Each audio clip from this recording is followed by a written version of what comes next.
Are the people streaming in here? Okay, 46.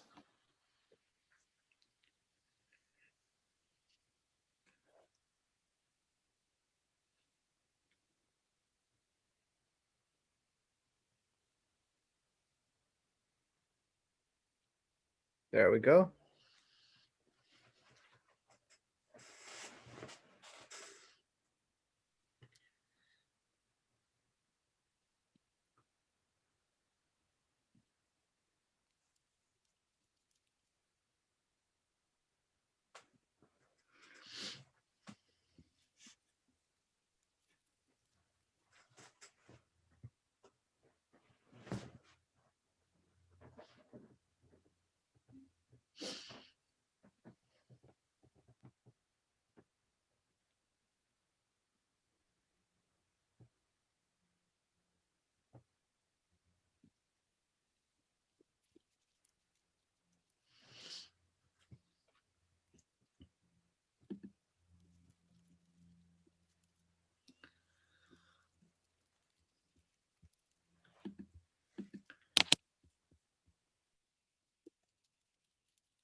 I'll be right back.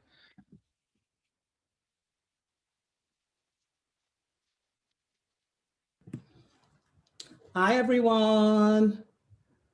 Please feel free to answer the poll question that should have popped up on your screen. So there are 2 questions for you. And music.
Hi, everyone, and welcome to Crucial Conversations on... I'm so sorry, my brain just froze then. See, I am human, so these things actually happen. So welcome, everybody. I hope you're all having a great day, and thank you for taking the time to join us in our crucial conversation on cognitive diversity. So I'm Maria Kennedy, and I'm going to be just telling you a little bit about the housekeeping. So when you popped in, you got a poll. I had 2 questions on it, and I'm just going to end the poll so we can find out what people said. Quick housekeeping. So there are 2 sections. We are using the chat. Please feel free to put in the chat your comments, share things about you that relate to what we're talking about. Please make sure that you share both with the panelists and the attendees so that everybody can see what you have to say. And then we also have the Q&A section, and that's the place to put your questions. So if you have questions for Scott or for Julie, please put them in the Q&A section. That makes it a lot easier for us to actually answer them. Okay, so let's have a look what happened in our poll then. So in our poll, so our question was, has the pandemic made adulting easier or harder? Oh my goodness, yeah. So unfortunately, only 17% of our viewers found it easier. 71% of us found it harder, and I'm definitely in that category. And 12% do not know what adulting is. So Julie, please make sure that we figure out or share with our viewers today what adulting is. We have a great range of parents as well as educators and other people joining us. So our second question was, are you a parent of a 2E child or children? 60% said yes. 26% said that they have both 2E and neurotypical children. 12% said they have neurotypical children, and 5% don't have any children at all. So that's great. So now, without further ado, let me get to the meat of our session. Okay, so I would like to introduce our host today, which is Dr. Scott Barry Kaufman. He is a humanist, a psychologist exploring the depths of human potential. Dr. Kaufman received a PhD in cognitive science from Yale University and has taught at Columbia, NYU, the University of Pennsylvania, and elsewhere. He hosts the Psychology Podcast, which is, without doubt, the #1 psychology podcast in the world.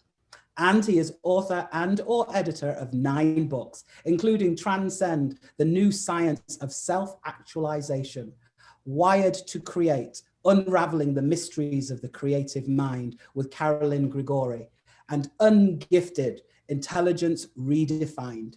In 2015, he was named one of 50 groundbreaking scientists who are changing the way we see the world by Business Insider. Ladies and gentlemen, it is my distinct pleasure and honor to introduce you to my dear friend, Dr. Scott Barry Kaufman. Thanks, Maria. That was a really lovely intro. It is now my distinct pleasure and honor to introduce the esteemed Julie Lythcott-Haims. Julie is a former corporate lawyer and Stanford dean who believes in humans and is deeply interested in what gets in our way. She is the New York Times bestselling author of the anti-helicopter parenting manifesto, How to Raise an Adult. Her TED Talk on the subject has more than 5 million views, and in 2020, she became a regular contributor with CBS This Morning on parenting. Her second book is the critically acclaimed and award-winning prose poetry memoir, Real American, which illustrates her experience as a Black and biracial person in white spaces. Her latest book is Your Turn, How to Be an Adult. Julie, oh boy, so excited to talk to you today.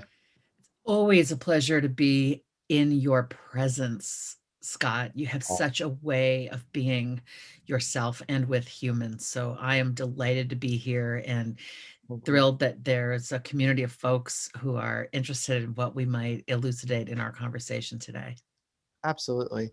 You know, we have a lot of parents in this audience and educators, people who are teaching at schools where these kids really need help, but they also need a belief in their potential, you know, working on both simultaneously. I am curious, I know the answer to this, but I know a lot of people are curious what it means, what adulting is. Like, what is adulting? So thank you, millennials, for crying out for the last 10 or 15 years. I don't know how to adult. I don't want to adult. Adulting is hard. They were the first to make it into a verb, adulting. We used to just think of it as a noun, a stage of life, adult, child. So here's what I think it is. It's not mysterious, but it is terrifying at times. We go from being the responsibility of others to being responsible for ourselves. We begin our lives first we are carried inside somebody's body. Then we are held on their shoulder. Then we're held on their hip. Then we're held by the hand. At some point, our caretakers stop holding our hands, but they're still near. And we grow more and more comfortable, and they grow more and more comfortable with us being at a distance. And at some point, we can be ourselves without those people responsible for us. Barring significant disabilities and challenges, we become, as adults, more or less responsible for ourselves, which doesn't mean we have to go it alone, doesn't mean we aren't loved and we're not interdependent, but we have gained enough skill, both around how to handle things and how to cope with things, that we can more or less be responsible for ourselves. That's what adulting is. And it's this sweet set of years between childhood and the end of our life, when we are typically, unless we die suddenly, we are typically once again under the care of or attended to by people who are more hale and hearty and therefore able to be more responsible than we are. So that's what adulting is, this sweet set of decades, we hope, when we're more or less well, more or less responsible for handling our own business. Yeah, I love that, and I'm thinking a lot about the continuity between your prior book and this current book, because there is a stark contrast in our lives, the lives of the human lifespan. When we're young, we are very dependent on our caregivers, and it's we don't tell like 5-year-olds, take more responsibility for your actions. Stop throwing spaghetti. I mean, maybe we should actually tell 5-year-olds that. When is that? So when is that magical point when it's like, oh, now I should be adulting? I actually don't think there's a magical point. It is, in fact, not something that arrives by magic. It arrives slowly with the accumulation of greater skills, capacities, abilities, which then leads to greater competence, confidence that one can. And so it's a constant teaching of young. Really, I think from the minute they can walk, they are now in this skill. I mean, they've been acquiring skills along the way, roll over, hold your neck up, right? But then when they start to walk, they begin to be able to make their way. And they're actually beginning to walk away. And our job is to make sure they don't walk into traffic, off a cliff, into the ocean, unless they know how to swim, right? Our job is to keep the guardrails sufficiently in place, but to continually be moving the guardrails so that they can grow. So what we don't want to do is raise a child with a completely guarded existence and then magic, you're an adult now, good luck, because that would be cruel. That would be to remove support cold turkey. And of course they flounder and fail because they haven't had the chance to practice. Nor do we want to be having no guardrails, because that's when our kids can really get into danger and trouble and experience a degree of unsafety that is alarming. So good parenting is in this space of constantly invested in them growing more skills to be more confident, competent, etc. And knowing that we're parenting for that long term. In a year, in 5 years, in 10, in 20 years, they will be much better at this thing than they are right now. We're not frustrated that they haven't mastered it yet. We know that learning new skills takes a lot of practice. And so we have to be rooting for effort, and we have to be rooting for the lessons learned when things don't go well. We're trying to develop in our kids critical thinking, not be their critical thinkers. We're trying to develop in our kids a sense of, I can handle the stuff of life, rather than I can always rely on my folks to handle the stuff of life for me. And I realize within the context of neurodivergence, disability, significant challenges, we parents are like, but wait, I need to help my kid because they can't. And I, yes, get that. We just have to envision one day we won't be here.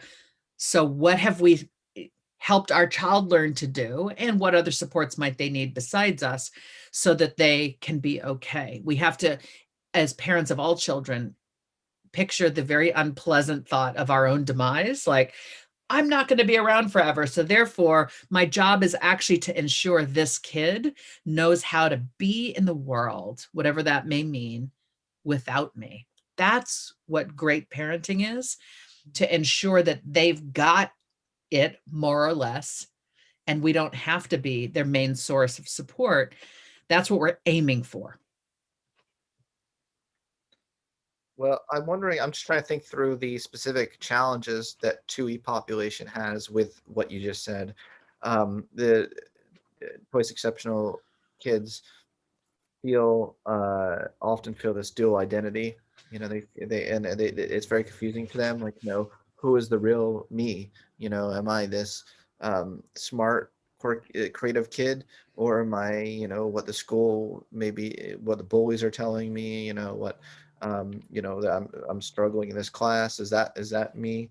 Um, a big theme of a lot of what you're saying, a lot of your book is being a good self advocate for yourself. And do you have any advice for 2E kids themselves on how they can self advocate for themselves despite having legitimate difficulties in life? Yeah. So let me identify myself right now.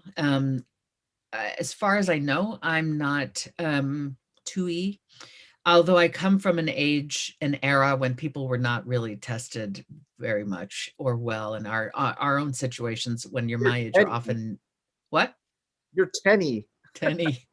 But I have a child who will be fine with my divulging that he has ADHD, and that has been an enormous challenge. And it coexists alongside his brilliance. And I have not been the most supportive parent, I realize in hindsight. I thought I was, of course, loving the heck out of my kid and supporting, but realized after, as things started to unfold in the college era, like, whoa, we probably didn't understand this diagnosis as well as we should have as parents. We probably didn't engage the resources available to us in our community here in Palo Alto, and with the resources we have, we probably didn't. So I'm speaking to you with humility as a parent who has regrets. And I think it boils down to the answer to your question, which is we need to know our own situation, our own diagnosis, our own needs. Maybe there isn't a diagnosis, but there's still a thing. Like, we need to honor that. It is a piece of us. It is nothing to be ashamed of. We all need to get to a place of self-love around whatever it is we've got. And here I'm speaking within the 2E context. I'm speaking more broadly within the context of any kind of mental health challenge, learning difference, way of being in the world, way of processing that's different. Beyond that, even to various identities we might have around race and ethnicity and gender and sexual orientation and religion and we are all complex. And self-love, Scott, is, I think, one of the greatest protectors we have. We often don't love ourselves unconditionally because others have been mean to us, others have demeaned us, others have not listened, not cared, not understood, not validated. And so we're trying to please them. And so the bully is forefront of mind, and the scolding from the school is forefront of mind. When we, however, examine that, why do I feel this way? Why I've been made to feel this way? And we are surrounded by a handful of people who do love us unconditionally, who can say, no, you're fine just as you are. Forget them. When we can find, and I've had to do this around racism. I'm this Black biracial person who was just bullied by racism, if you will. And it definitely impacted how I showed up in the world and how I thought of myself. And when I finally did the work to acknowledge that, when you turn and face the bully in your own spirit, you have a lot of power over that bully. I have learned that the bully sort of runs away because you are now saying from within, no, I choose not to accept your view of me. I know I am worthy of love. I know I deserve to be cherished. I know I deserve to be treated with dignity and kindness. And Scott, when we love ourselves that strong, that unconditionally, when we find belonging to ourselves, like I know who I am, I know what I've got, I know what I deal with, I know what when we have that degree of what I call belonging to the self, which sounds a little woo-woo, but Oh, I just stick love with that. me. When you have that sense of belonging to self, you belong everywhere. because you always bring that self with you into that classroom, into that club, into that family, into that workspace, into that playground, into that neighborhood. That self-love is there saying, I belong to myself, I belong everywhere. And then what they do and say doesn't matter as much, if at all, because that's them. And I've got me, I'm good. That's what we're all aiming for. Who has it? I feel like we're all just trying to hold this shit together. Am I wrong, people? I just love you because you're so frank. Who has it, right? Here I am speaking about ideals. You know what? I have been on that journey myself, and I'm much closer to having it. I mean, if it's a spectrum from I didn't have it to you have, I'm over here now, but I'm 53 and I've done a hell of a lot of work with a coach to love this self despite what others might think of me. I think age and stage is a part of this. When we're young, we crave the approval of our peers. We've been taught to seek the approval of our elders and parents and so on. So part of that is just sort of how life unfolds. We know ourselves in relation to what others think of us. But over time, we become more adept at saying, you know what? I do know who I am. I do know I am in part how I've been, I'm the result of how I've been treated.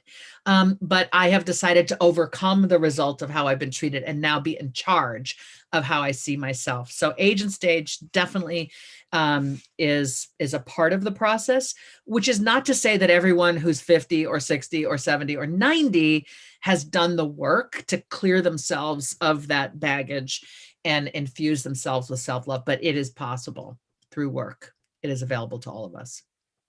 Good to know there's hope. Catherine said, I have it.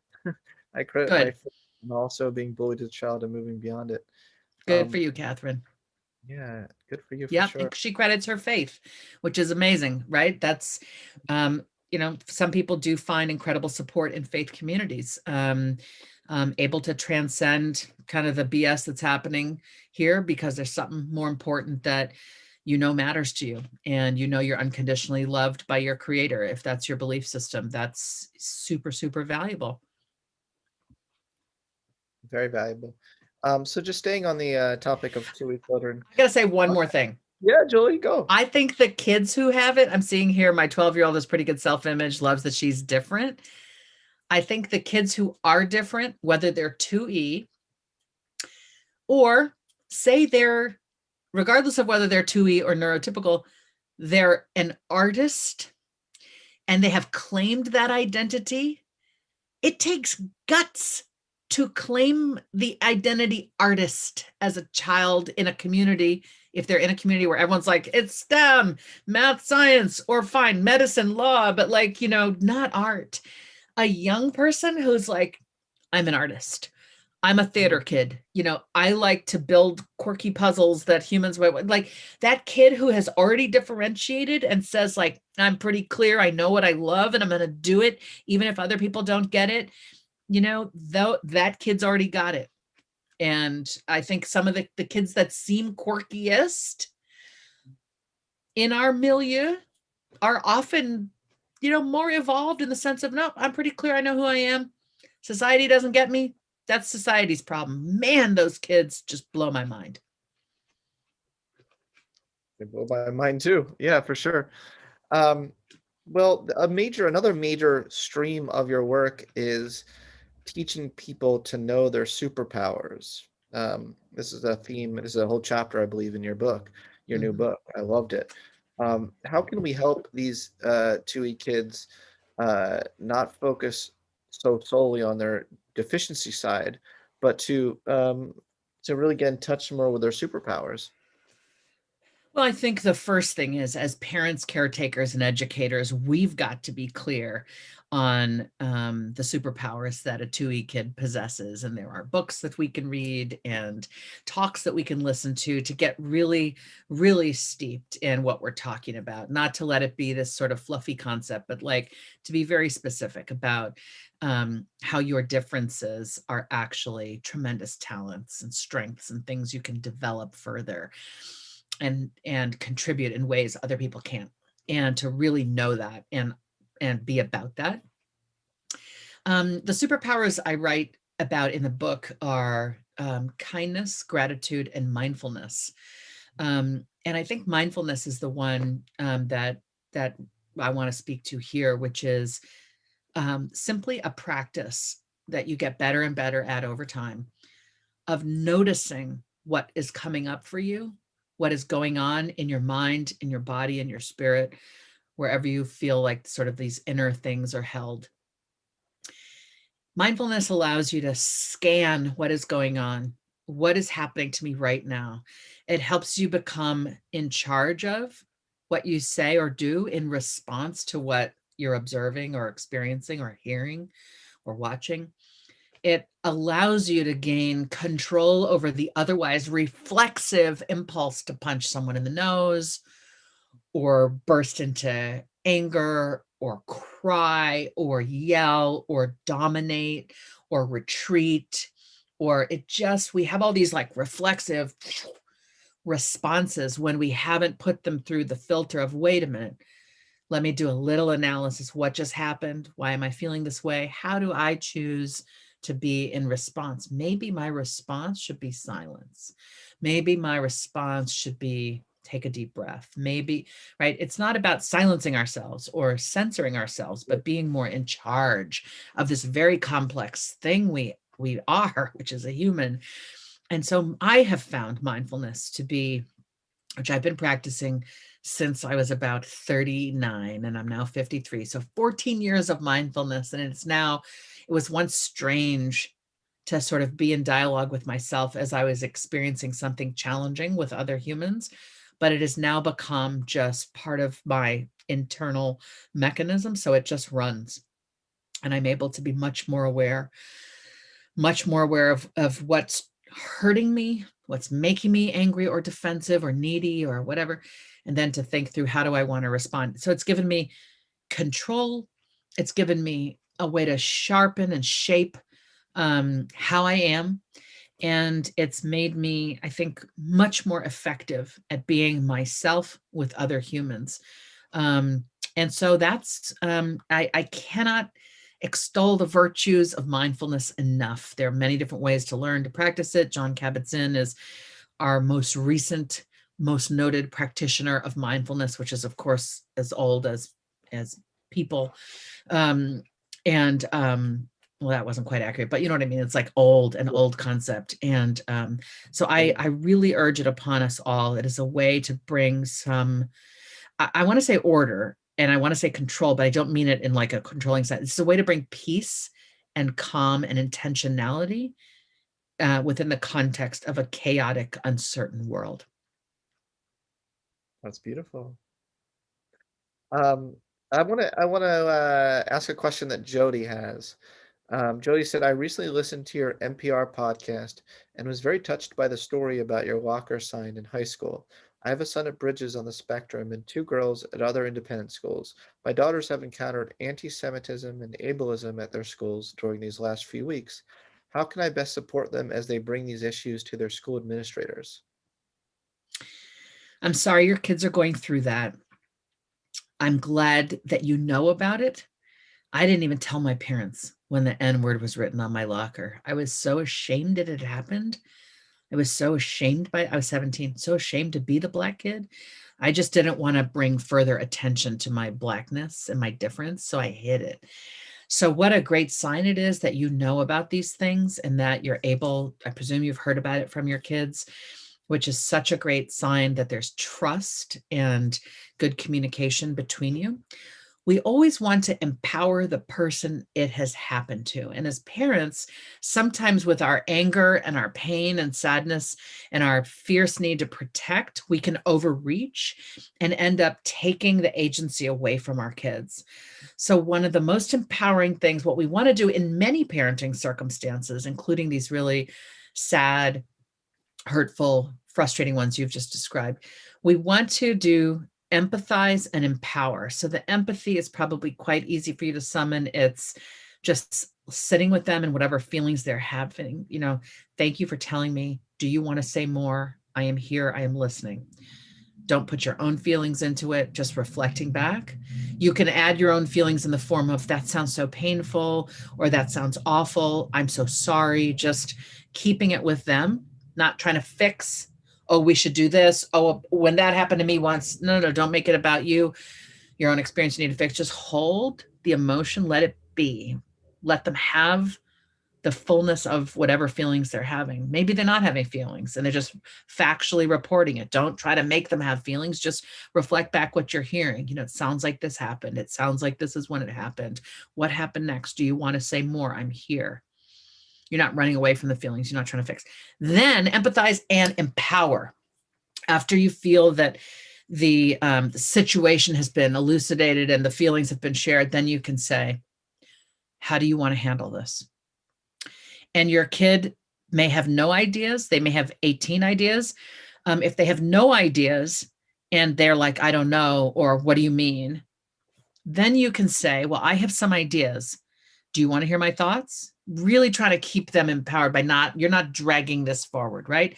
If they're open to your ideas about how it could be handled, then you could say, well, I can envision any number of things. Number one, you go to the school administration and talk with them about it. I could accompany you, or you could be by yourself, or the middle ground might be we talk about it in advance and then you go alone, or maybe we talk about it in advance and I go with you. We could do nothing. We could sit here and just process it as a family and decide we're not taking it there because, for that could be a valid response. We could pull in some of your favorite teacher who you trust and love and get their advice on how best to work for change in the school. What is your goal here, my wonderful child?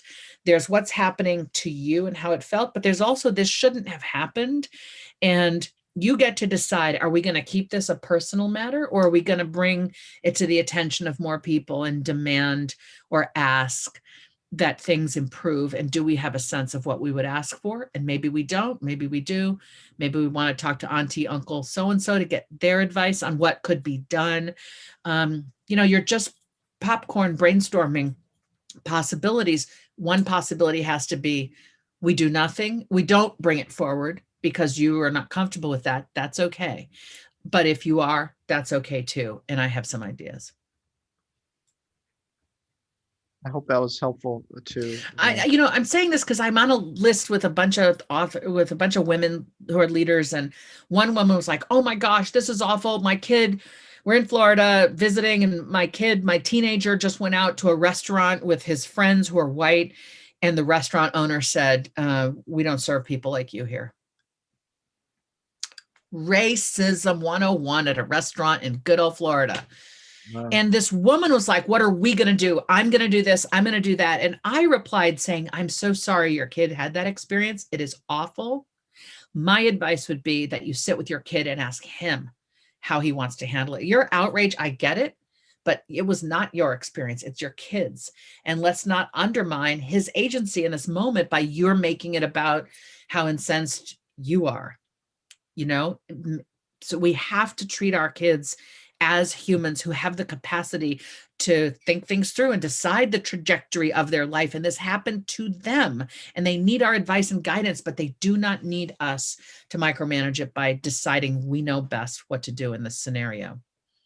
The exception is when someone has been so violated and harmed, they are incapable of any thinking for themselves. Here I'm thinking about sexual assault or other types of violence where you do have to step in. And that is literally then you're like their proxy. You're doing the thinking for them because they can't. Yeah, I think this is resonating with a lot of people. Benneth Brown, Was there anything else you wanted to say about that topic, Julie, before we move on to another topic? No, thank you for letting me ramble. No, I can tell that this is really personally meaningful to you. So I don't consider it Thanks. ramble. I don't consider it rambling. Thank you. Benneth Brown asked, mindfulness can help us listen to our inner voice, and listening to our inner voice can help us find our interests and pursuing our interests. Wait, I'm not reading this right at all. There's a question mark at the end here. Mindfulness can help us listen to our inner voice, and listening to our inner voice can help us find our interests, and pursuing our interests leads us to our superpowers. I don't know how, I don't know. I'm trying to parse that.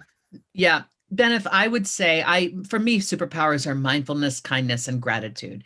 So they're more like tools you can summon to make life better in every moment. Yes, it also helps you find your inner voice around what do I want out of life? What am I good at? What do I love? What would I do if nobody was judging me? If it wasn't up to anybody else? What would I study? Where would I work? With whom would I be in relationship? And that certainly, that inner voice, if you listen to it, if you find the courage to summon it, will lead you forward to very rewarding work and very rewarding relationships. But the mindfulness, kindness, and gratitude are sort of, to me, alongside. They're sort of vitamin boosts, in your life that just make everything that much more, wonderful. Cool. Sarah Aurora says, what to do when you see your child suffering and aching due to constant exclusion by peers, yet they don't want the parent to interfere? Saru, I'm sorry this is happening. And I think this is an example of why our children need trusted elders that aren't us. The parent-child dynamic is wonderful and complex. Our kids need mentors, aunties, uncles, extended family, parents' best friend type of people who can come over for dinner, who have dealt with things like this and tell their own story. So your kid sees a pathway because there's an older adult that isn't a parent farther down the path who's been through similar things and can talk about it. So the kid sees people survive this. The kid will hear how this particular person they respect coped when the things were bad. The simple message, it gets better, is true. Whether you're 2E, it gets better. If you're queer, it gets better. If you're trans, it gets better because you emerge out of a cruel childhood where peers are nasty and excluding, and you emerge, you become older, you choose the spaces and places where you're going to live and work or go to school where you're valued and cherished as you are. Those options are increasingly available the older we get. So part of the advice is it will get better. It is tough now. I'm so sorry. It's awful and we're not in control of them, but what are we in control of is ourselves. How can we, what can we do? I would, as a parent, so there's inviting the trusted elder in to tell the good stories. And by the way, this also applies if it's, my kid doesn't know what my kid thinks they have to go to X, Y, and Z sort of place to school in order to be valued. Well, bring in someone from your life who didn't go to X, Y, or Z and is leading an amazing, interesting life that is rewarding and full of joy. Good storytelling moves humans toward, action in their own lives is, I think, the big picture, what I'm trying to say. In terms of how you can address your kid in the moment, the suffering and the aching due to constant exclusion. I think this is where you reframe around, okay, but how can we make our home life just feel incredibly supportive of this kid? What are the things we can lean into at home to make sure the kid has in their life that is positive, that helps outweigh the negative? One of the things that kids treasure is one-on-one time with a parent. They may not seem like it, but they desperately want that attention from us. And I managed to do this with one of my kids. We had what we called Mommy Sawyer time, which was we would go to Baskin Robbins and I would read him the Magic Treehouse series books when he was quite young.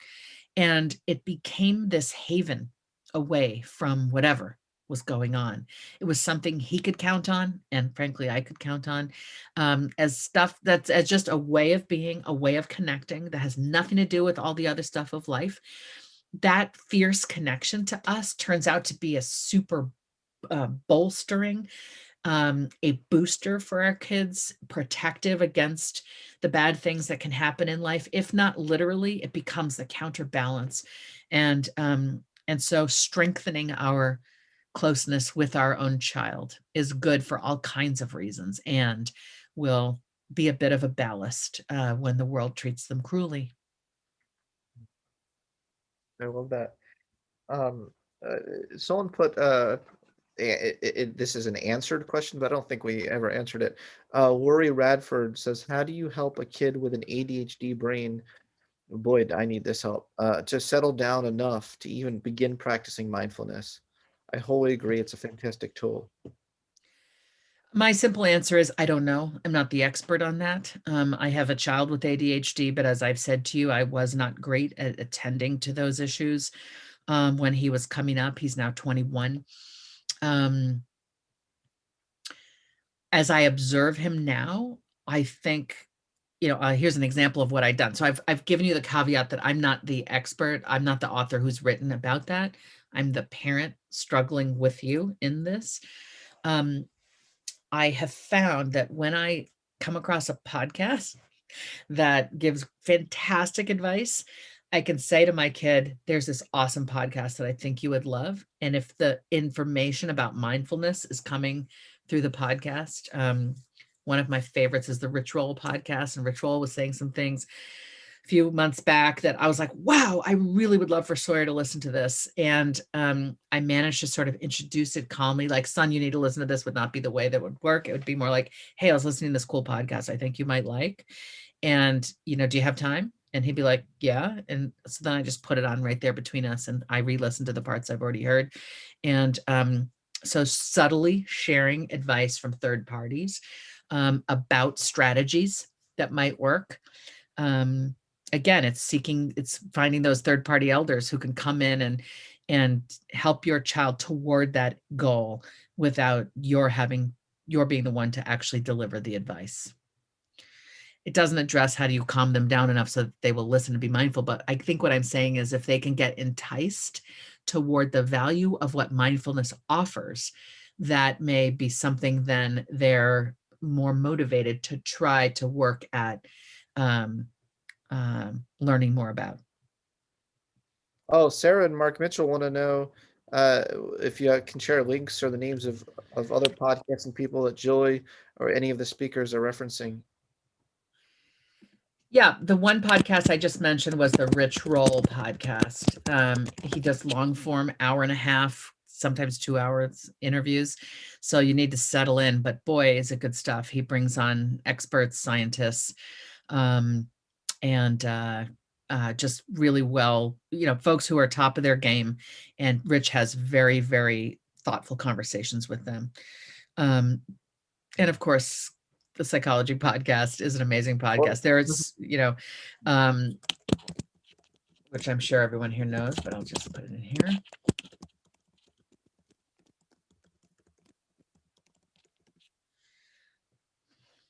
Thanks, Julie. Yeah. Have you ever thought about starting a podcast, Julie? I have.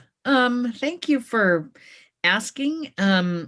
I always, going back to childhood, love being in conversation with humans about what's on their mind, which is why I loved being a university dean, because my job was to listen and care, which I do and did. And I envision podcasting has become so popular. So I think, I wish I had, broken into the space earlier, but I do enjoy the format. I think, yeah, I have thought about it. And I actually did host a podcast for Slate magazine called Getting In, about demystifying the college admissions process and supporting young people in sort of, discovering themselves through the process, not micromanaging your kid to get into X school, but like how to really widen your blinders and support your kid. And I did that for a season, but didn't take off. But I really enjoyed the role of host and listening well and asking good questions. Well, you're good at all those things. Thank you. So that's good. Someone put a link to stressfreekids.com. Sounds nice. Yeah. A lot of kids are look, that's a good topic right there. A lot of a lot of kids are really stressed right now, with having to learn online, and may find that they're focused more on their basic needs and kind of not being able to see that strength. Their strengths might not be coming out as much right now. Um, I think what the way I want to articulate this question, Julie, is how can children and adults return to that uh, to those superpowers you talk about, or even other superpowers that they have, their talents, when their attention is constantly being focused on their basic needs and their insecurities. Is that a fair question? Did I articulate that okay? Yeah, I mean, I don't know that I have an easy answer. I will say this about kindness. Kindness, I have found as recently as yesterday, is a practice we can deploy to make a difficult, bad, concerning, sad thing that just happened lessen its power. So when we can, if we can find ourselves to the place of, okay, all of this is happening for me, but I'm reminded, maybe we put a list. My son has done that. Put a list. This is, now I'm going off on a tangent, but I'm going to come back to kindness. We have a poster of some art hanging up in the living room. And he realized sometimes I'm just so stuck.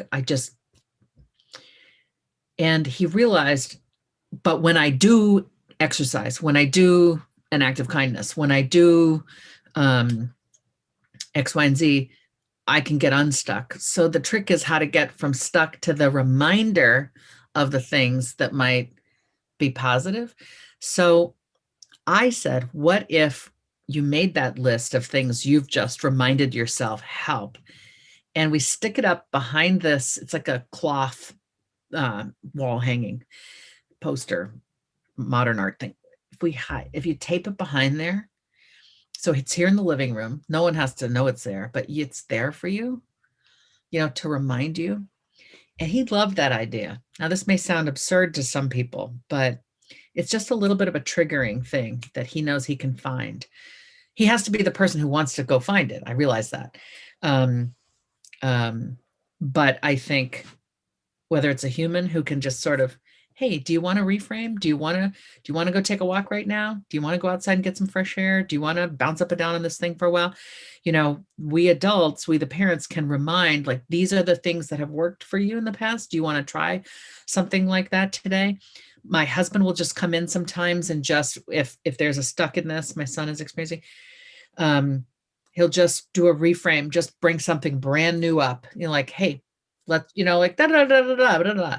And then the conversation is animated and good. And all of a sudden my son's like, okay, I'm in a better place now. I can deal with this other thing. Kindness is a simple act when we can just, do something small and kind for a stranger, a neighbor, a store clerk, a family member, a friend.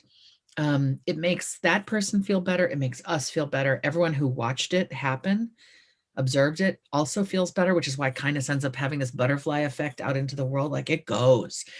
And it's profound as a way to just jostle ourselves out of the malaise of the present moment.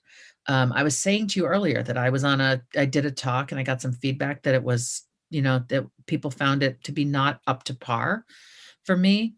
And I got that feedback yesterday and it crushed me because I talk for a living.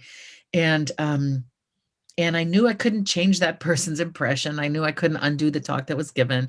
I knew I might have my own explanation and rationale. I might want to argue, but I think there was also some wisdom in it.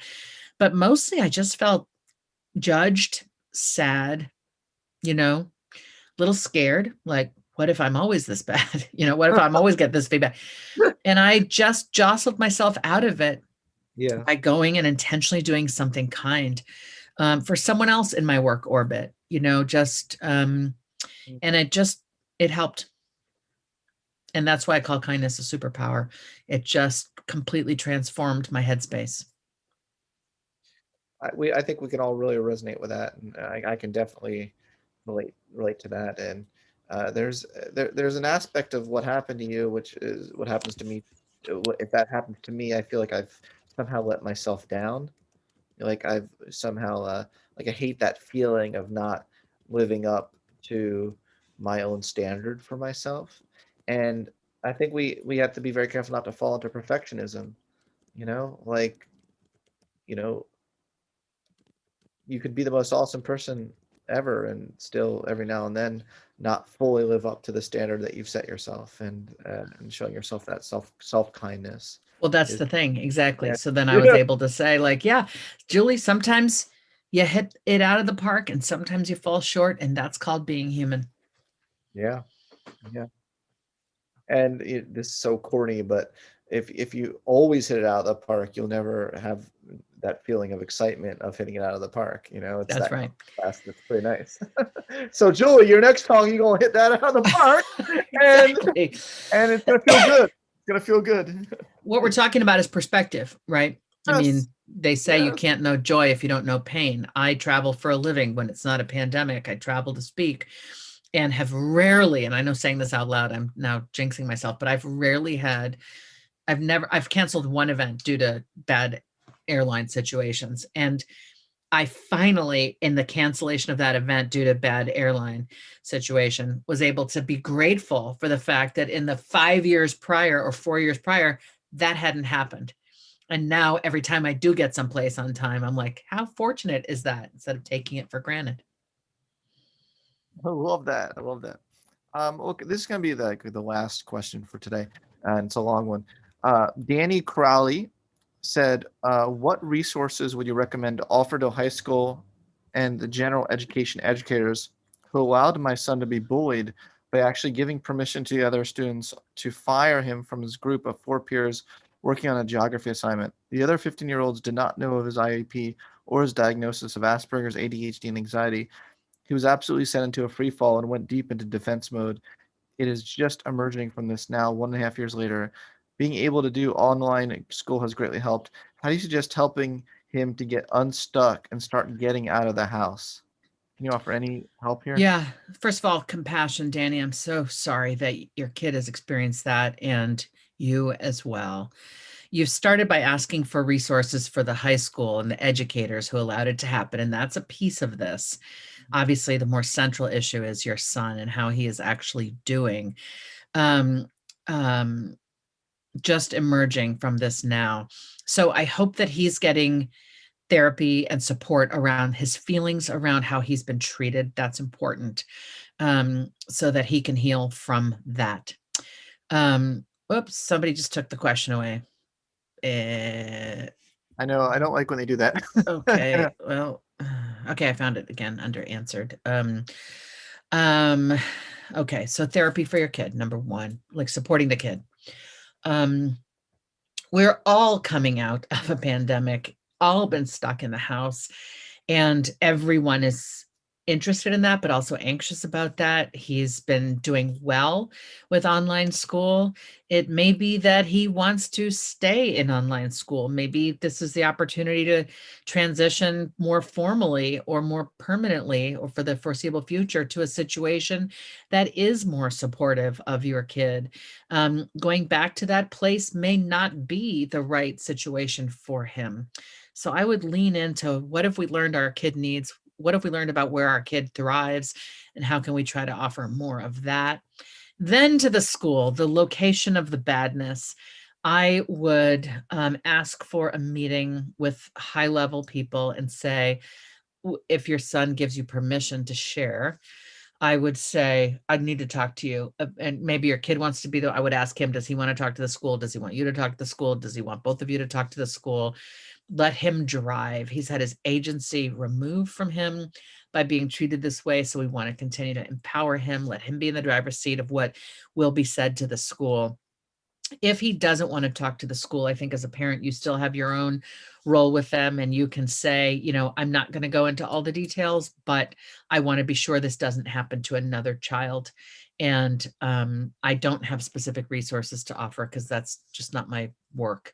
But I bet we can crowdsource that here, as we've got a lot of good suggestions in the chat about podcasts. So if others have suggestions for Danny about resources for high school and general education educators who allowed her son to be bullied by actually giving permission to the other students to fire him from a group project, the other kids didn't know of his IEP or diagnosis of Asperger's, ADHD, and anxiety. He was sent into a free fall. How can we help educators?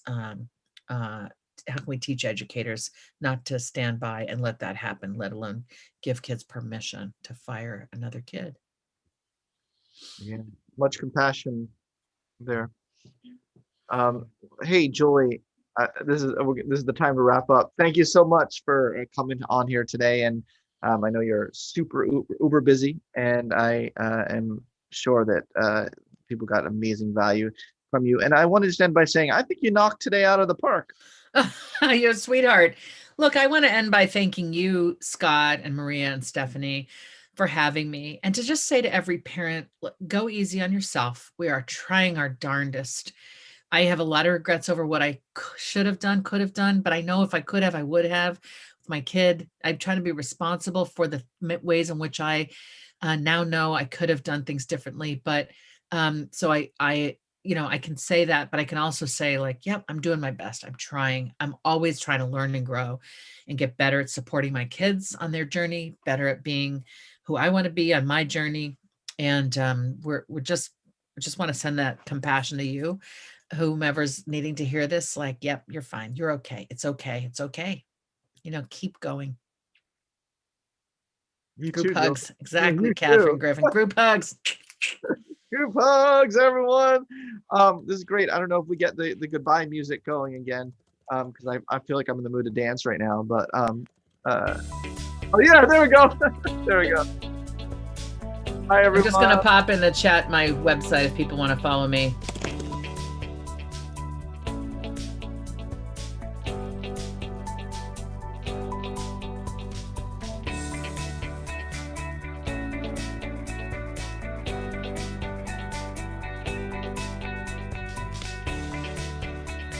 Julie, I hope you're reading the comments. I am. This is great. Thank you so much, everyone. Really appreciate all the kind comments. Glad we were able to be of use. That's our goal, right, Scott? Just trying to help humans. Oh yeah. Oh yeah. Saru, check me out online. Follow me on Instagram or Twitter. DM me. Maybe I can point you to some of the resources that might be useful to your daughter. Yeah, happy to do that. All right, I'm going to sign off. Great to be with you. Thanks for having me.